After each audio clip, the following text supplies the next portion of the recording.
ยังไงបងណៃគេនេះពីណាមកញ៉េបងញ៉េអត់ទៅណាមុនអីបានជួយជើងអង្គុយបាទអេចាស់តែមានរៀបសួរភ្ញៀវបន្តិចខ្ញុំរៀបសួរវិញខ្ញុំ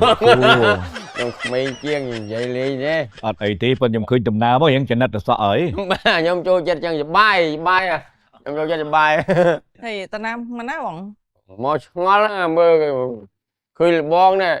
ទួនាទីប៉ុណ្ណាណៃមេភូមិចាគេដាក់ឈ្មោះមកចាប់មិនដាក់ឈ្មោះតោឈ្មោះវាអំណាចខ្លាំងនេះអត់ទេបើជាដូនជាតាយើងចាប់យ៉ាងហើយហ្នឹងខ្ញុំមិនថាហ្នឹងបាទខ្ញុំនៅសរសើររបស់ឲ្យរវល់ការងារម្លឹងហើយឃ្លាតពេលអត់ទៅរស់ស៊ីផងឃ្លាតពេលជួយអ្នកភូមិអ្នកស្រុកផងចាអារឿងគេប្រព័ន្ធអីគាត់ពង្រួញមកបន្តិចគាត់ប៉ុណ្នេះហើយអារឿងគេទូចប៉ុណ្្នឹងគាត់ធ្វើអត់បាត់រឿងនឹងឆឹងហ្មងខ្ញុំសរសើរមែនទេបកែដូចអានឹងគេហៅថារៀនបានច្រើនយ៉ាងមែនណាវាការសិក្សាវាបូកផ្សំជាមួយបទពិសោធន៍ក្នុងការរស់នៅដែរតែក្រូចប្រមាយើងក្នុងនាមយើងជាមេភូមិម្នាក់ដែរហើយបើយើងតំណាងឲ្យអាជ្ញាធរដែនដីគេហៅបឋមដំបូងហើយលើជាមេភូមិហើយបាទហ្នឹងហើយបើយើងមិនចេះទៅសម្របសម្រួលក្រុមគ្រួសារបងប្អូនស្រុកភូមិយើងឲ្យកាត់បន្ថយអាភាពតានតឹងក្នុងគ្រួសារអ្នកណាកើតមកក៏ចេះឆ្លោះដែរតែយើងទៅបញ្យល់គាត់ទៅយើងឲ្យដឹងថាការរស់នៅវាមានចំណុចខ្វះខាតវាមានជួយបំពេញគ្នាទៅវិញទៅមកទៅវាអារឿងធំវាខ្លាយជាតូចអាតូចទៅជាអត់រឿងដូចតែក្រួយឯងនិយាយអញ្ចឹងវាត្រូវតែមានអាហ្នឹងបាទប៉ុន្តែគាត់ជួនកាលមេភូមិរបស់មេភូមិគាត់បានទ្រឹស្ដីទេអាការអនុវត្តសូនហើយខ្ញុំឲ្យសូនក៏បដៅគេកុំឲ្យឆ្លោះគ្នាតែឃើញផ្ទះនាងឯងមួយគាត់ដែលឆ្លោះគ្នាអត់ទេណាបាទអញ្ចឹងវាស្មើនឹងអត់ន័យមិនតែប្រពន្ធតើយើងឆ្លោះគ្នាខ្លះទាស់គ្នាខ្លះវាយគ្នាខ្លះទាត់ធាក់គ្នាខ្លះបាននេះមិនន័យដូចផ្ទះខ្ញុំជួនកាលពងហូបបាយសុកហ្នឹងទាស់គ្នាប្រោបបោកចានពូបាយផ្ទៃយំងាវមកទូចឹងមកយើងមកលួងគ្នាវិញអញ្ចឹងយ៉ាងមានន័យយើងមានគេហៅថាបែបបត់អាហ្នឹងវាចូលយើងចំណាយលុយខ្ជះខ្ជាយទៅក្រូចដោយប្រពន្ធណាក៏ចេះឆ្លោះគ្នាដែរប៉ុន្តែសំខាន់យើងចេះសម្របសម្រួលមិនបានមានពាក្យថាសម្របសម្រួលឲ្យស្រួលសម្រួលវាឲ្យស្របគ្នារស់នៅមួយគ្នាកុំឲ្យវាមានគេហៅតានតឹងក្នុងគ្រួសារហ្នឹងហើយសម្របខ្ញុំរងថ្ងៃសម្របដួលពេលខ្ញុំវាយគ្នាអញ្ចឹងប្រពន្ធខ្ញុំយំពេលប្រពន្ធខ្ញុំយំមកទៅខ្ញុំលួងវិញគាត់ងៀមដាំបាយស៊ីពងអាស៊ីបោកឆ្នាំងចូលពូលួងនេះទីហេតុហើយជួឥឡូវមកនឹងមានការអីដែរខ្ញុំមិនដឹងមានការអីខ្ញុំលេងដែរខ្ញុំដល់កាត់លោក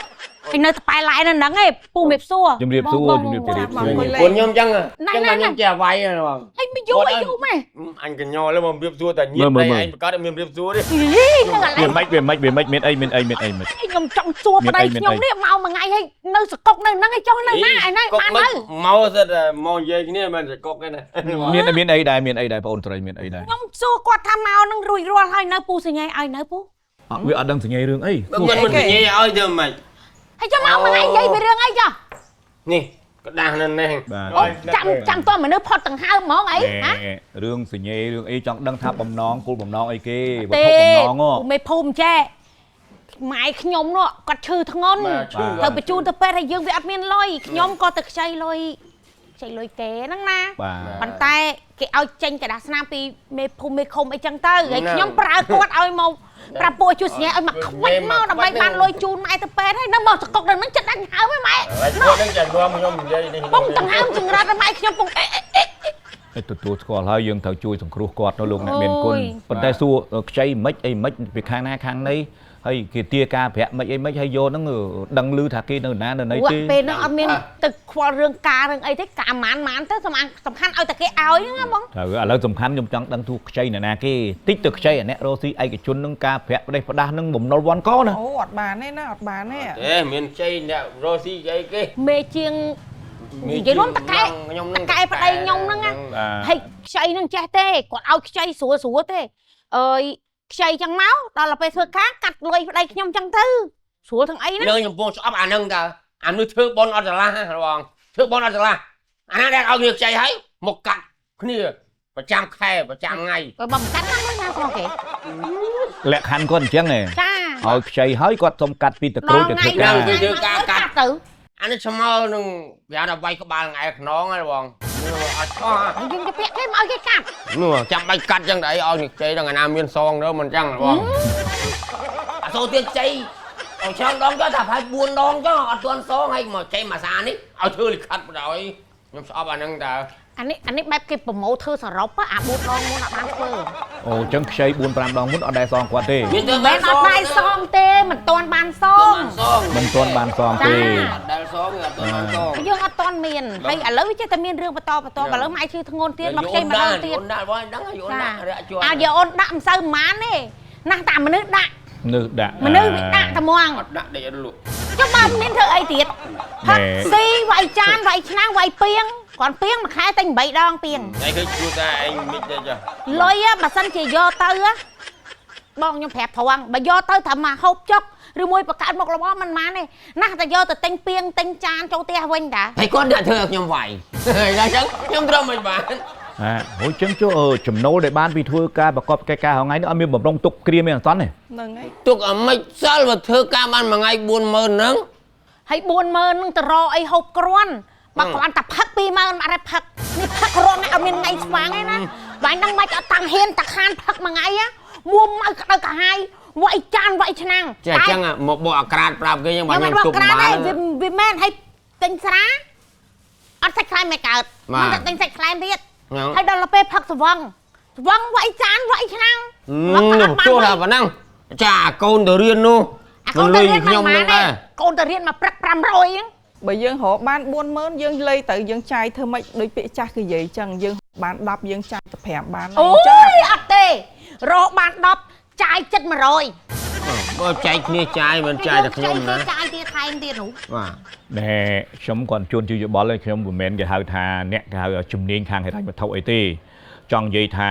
យើងត្រូវចេះសន្សំទុកនៅពេលដែលយើងនិយាយថាក្នុងគ្រាអាសន្នកើតឡើងដោយរយៈថាហេតុណាមួយយើងមើលឃើញទេ បាទ អត់បានតែចំណូលនេះដែលបានមកនេះតែក្រូចឯងជាមួយភរិយាត្រូវចេះយកទៅទុកនៅក្នុងមីក្រូហិរញ្ញវត្ថុឬធនាគារណាដែលស្របច្បាប់នៅក្នុងភូមិរបស់យើងនឹង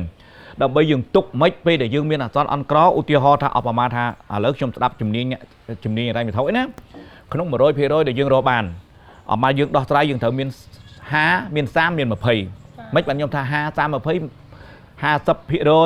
50% និង 20% អា50% នេះយើងចាយជាប្រចាំចាយតម្រូវការចាំបាច់មានន័យថាដោះស្រាយលើម្ហូបដោះស្រាយលើទំនៀមបំពាក់អីរបស់យើងដែលមានត្រាប់រងថ្ងៃយើងត្រូវណែដោះស្រាយរងថ្ងៃ50% ហ្នឹងនេះអា30% គេទុកអត់មកថាយូរយើងអាចនាំប្រពន្ធនាំអីទៅអ្នកចង់ទៅបាយហាងឬចង់អីយើងចាយអា30% ដែលយើងទុកហ្នឹងណាឬមួយក៏អញចង់ទៅអាវថ្មីមួយមើលណាគឺទៅក្នុងស៊ីកាគេម្ដងកាលយើងទុកមកអា30% ហ្នឹងណាយើងអត់ទៅប៉ះពាល់វាទេ 20% ទៀតទុកនេះ 20% ទៀតគឺជារឿងដែលចាំបាច់មើលឃើញហ៎ 20% ទៀតដូចចឹងម្ដាយឈឺណាជួនកាលយើងត្រូវដេកពេទ្យអាសន្នអន់ក្រត្រូវការវះកាត់ត្រូវការលុយចូលមន្ទីរពេទ្យអា 20% ដែលយើងអត់ប៉ះហ្នឹងទុកទាំងញាប់តម្រុងនេះនៅពេលមានអាសន្នម្ដងចឹងទោះបីយើងរកចំណូលបានប៉ុណ្ណាក៏ដោយយើងត្រូវចេះគេហៅថាទុកសម្រាប់ប្រាក់បំរុងពេលគ្រាមានអាសន្នយើងត្រូវស្ដាប់អ្នកប្រាជ្ញបណ្ឌិតគេប្រាប់ច្រើនណាបណ្ឌិតគិតទុកពីចម្ងាយលុះទុកមកដល់កាយដោះស្រាយដែលមិនតក់ស្លុតបណ្ឌិតគិតទុកបានមុនកិច្ចការស្រាលខ្លួនធន់បានគ្រប់ពេល អរគុណលោកបងបានបញ្យល់ខ្ញុំទៅខ្ញុំច្បាស់ហើយចឹងចាប់ថ្ងៃតទៅខ្ញុំលេងចាយវាផ្ដេសផ្ដាស់ហើយ រៀនទុកដាក់ឲ្យបាន បាទពីអបដីប្រពន្ធខ្ញុំទៅតែរៀនសំចាយទុកដាក់ពេលមានបញ្ហាឈឺស្កាត់អន់ក្រអញ្ចឹងហ្នឹងហើយអរគុណណាលោកបង ច